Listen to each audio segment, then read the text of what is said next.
So today we're going to move through the process of just adjusting your electric drum brakes on your RV. Here in this first segment, you're going to see the removing of the dust cover, which is located just to the back of the drum brake assembly. You need to remove that so you can have access to the adjuster wheel, or sometimes called the star. You can see it in this diagram, pointed out as simply as the adjuster.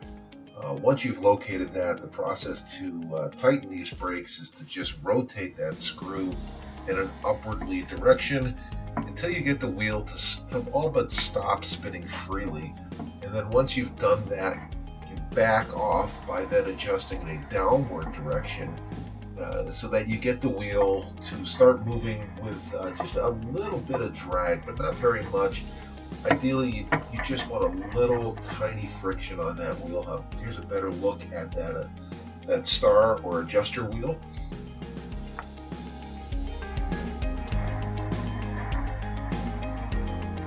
It's also important to note here that when you jack up your trailer, use the frame of the trailer and not the axles. It is possible in some cases to distort the axle if you lift the wheel assembly from the axle. So if you can, it's always better to support the trailer by jacking up the frame. You can see in the background here I've got some standard car jacks then on both sides. This is a double axle trailer. There's a jack on either side of the wheel assembly holding the trailer up off the ground.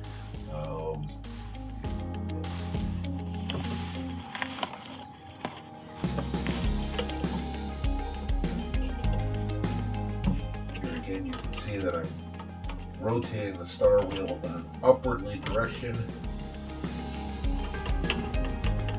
making sure that the wheel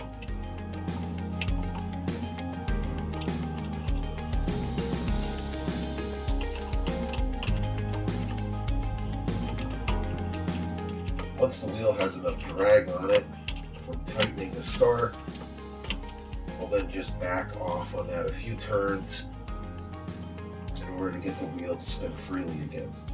And that really is the whole process of getting these brakes adjusted.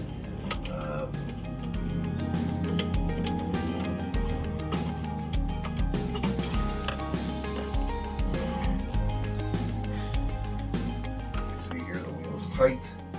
So now I'm going to start to adjust the star or the adjuster in a downwardly direction, which will then start to free up the wheel and allow it to start spinning more freely.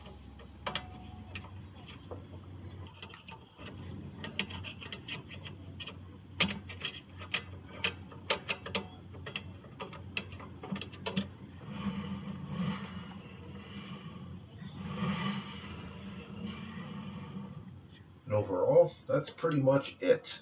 There's some great resource information out there on the internet.